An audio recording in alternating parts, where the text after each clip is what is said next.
बीडच्या केज तालुक्यात सरपंच पतीचे अपहरण करून खून झाल्याची घटना समोर आली आहे आणि या घटनेने जिल्ह्यात खळबळ उडाली आहे। केज तालुक्यातील मसाजोग येथील संतोष देशमुख यांचे अपहरण करण्यात आले। काही तासानंतर त्यांचा मृतदेह परिसरात आढळून आला। संतोष देशमुख हे मसाजोगच्या महिला सरपंच अश्विनी देशमुख यांचे पती आहेत। सोमवारी दुपारी अज्ञात व्यक्तींनी त्यांचे अपहरण केले, त्यानंतर त्यांचा मृतदेह आढळून आला। देशमुख यांच्या शरीरावर मारहाणीच्या जखमा आहेत, त्यामुळे त्यांचा खून झाल्याचा संशय व्यक्त होतोय। ज्या प्रकरणी केज पोलीस ठाण्यात 6 जणांविरोधात गुन्हा दाखल केला आहे आणि या दरम्यान या घटनेनंतर बीडचे खासदार बजरंग सोनवणे यांनी संतप्त प्रतिक्रिया देत बीडचा बिहार होतोय असा आरोप केलाय।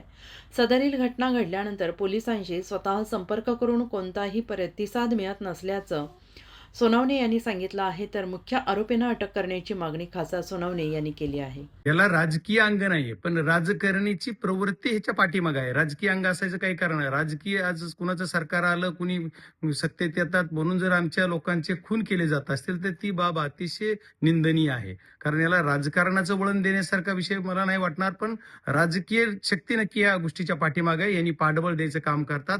ह्या ज्या लोकांनी केलं या लोकांचे लवकरात लवकर तपास करून त्या लोक कुणाचे संबंधित आहेत आणि त्यांचे कॉल लेटर घेतले पाहिजेत आणि कॉल डिटेल मधून जे कोण त्याच्या पाठीमागे आहे त्यांच्यावर गुन्हा नोंद झाला पाहिजे।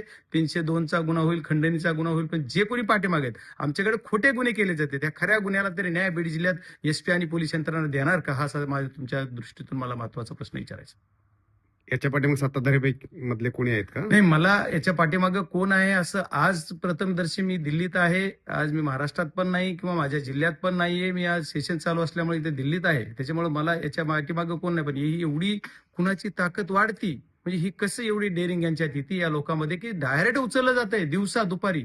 असं जवळजवळ 3 गाड्या आहेत, त्याची स्वतःची 4 व्हीलर आहे स्कॉर्पिओ, ती फोडली जाते आणि त्याला गाडीतून उचलून किडनॅप केलं जात आहे। तिथून नेऊन 20, 25, 30 किलोमीटरवर त्याला डायरेक्ट मारलं जाते, खून करून त्याला टाकली जाते त्याची बॉडी। म्हणजे एवढी डेअरिंग वाढती, ही कुणाच्या तरी वरदास्त असल्याशिवाय करायची डेअरिंग नाहीये। ही बीड जिल्ह्यातलं हे बिहार करायचं काम या लोकांनी केलेलं आहे, त्याच्यामुळे याला कुठंतरी कंट्रोल झाला पाहिजे। पोलीस यंत्रणेनं लवकरात लवकर याच्यावर कंट्रोल करून ही जो काय कायदा सुव्यवस्थेचा प्रश्न निर्माण माझ्या तालुक्यात होतोय, ह्या सर्व गोष्टीला लवकरात लवकर हँडल केलं पाहिजे आणि पोलिसांनी लवकर खरा तो गुन्हेगार समोर आणला पाहिजे, ह्याच्या पाठीराख्याला सुद्धा समोर आणलं पाहिजे।